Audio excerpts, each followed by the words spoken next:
every month, Avenue 8, our brokerage, has a really good email. Sign up for it. I think we're all learning good things from it. But here, let me go pull this up. So anyway, it's called The Landscape from Avenue 8. And this is August 2022's version. It's volume 13. And let's see, it talks about forever homes for sale. So let me try to make this a little bigger. There we go. Okay. So let me read on here. Forever homes for sale at long last.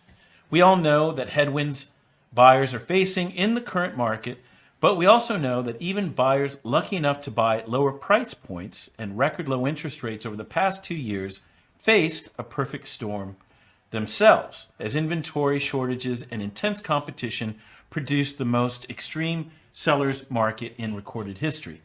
Today, those trends have more than reversed. Housing supply has made its biggest about face ever, up close to 20% from a year ago. Bidding wars have dropped precipitously, and prices have stabilized. The upshot is that buyers who are able to surmount the financial challenges of today's market have the time, the options, and the leverage to close on homes that tick every single box on their wish list. It's forever home time for the first time in a long time. Additionally, the cost of purchasing today may not be as steep as it seems. The ability to choose carefully, inspect thoroughly, and exploit contingencies to the fullest can mean not having to replace a roof 2 years in or build an expensive addition down the road. Those hidden costs of home ownership are much lower today than they were during the buying frenzy. For anyone still stuck on the sidelines, help is on the way.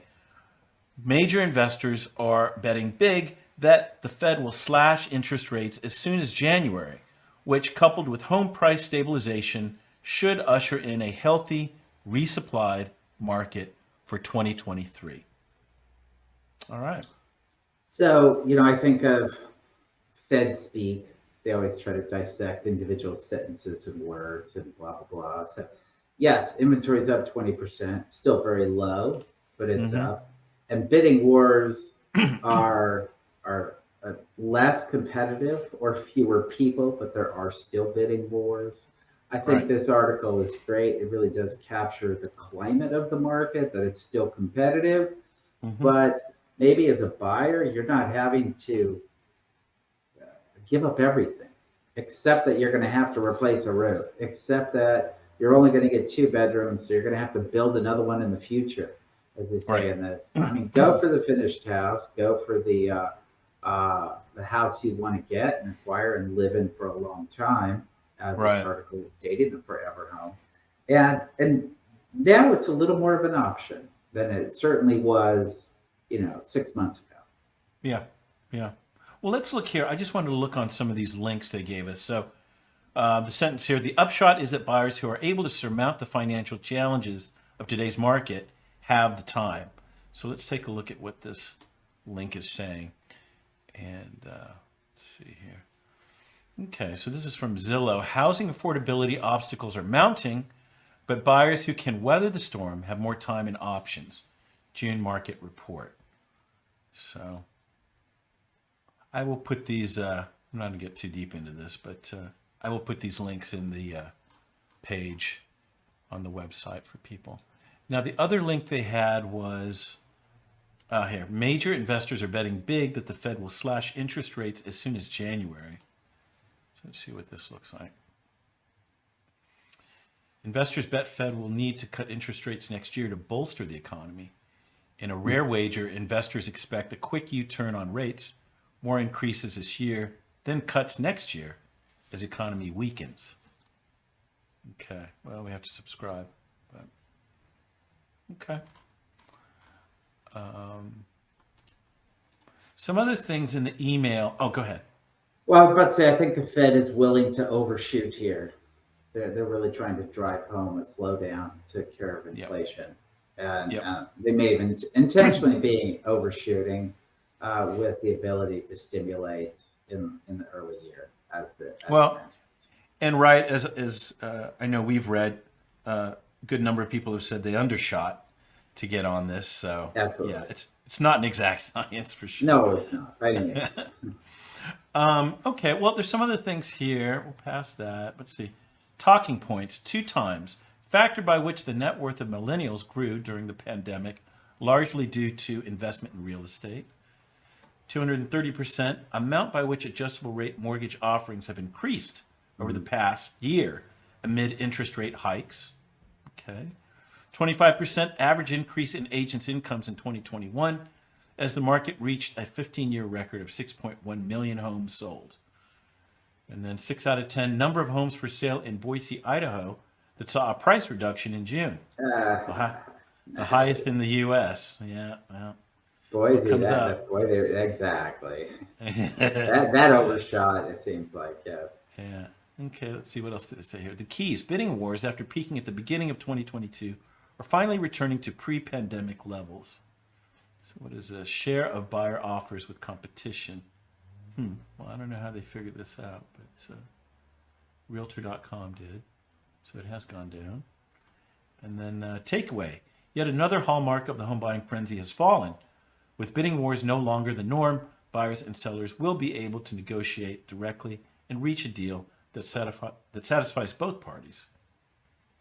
And then we've just experienced the biggest one-year housing inventory increase ever recorded.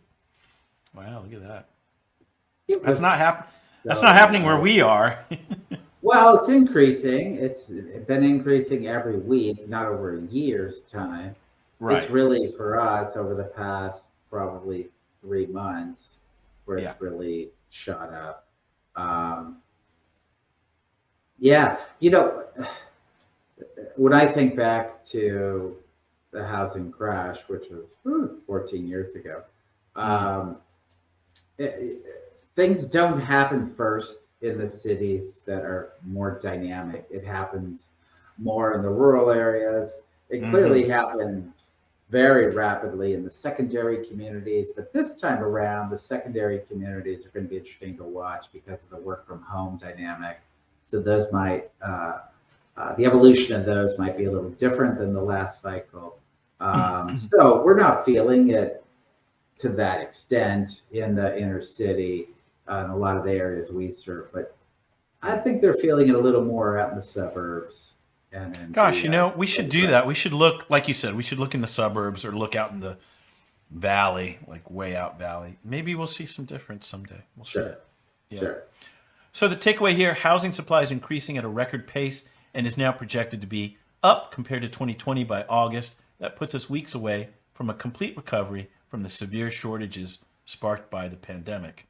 Right. So, it's hard to, we're talking about over 2 years ago, but even 2 years ago, it was a seller's market and it was a very tough market. Right. Yeah. And it had been for a decade. So I don't think this moves us out of seller market territory. No. That's the point we want to keep driving home, only because, even if you're a buyer out there, you might not have as much leverage as you think. You have some, which is fantastic. But when I was reading this thing about 2023 and lower rates, maybe that's what some buyers are still hoping for, and they'll see it. It'll happen for them. Yeah. Okay, so there you go. So again, we encourage you to sign up for this email newsletter. It's got a lot of good info on it.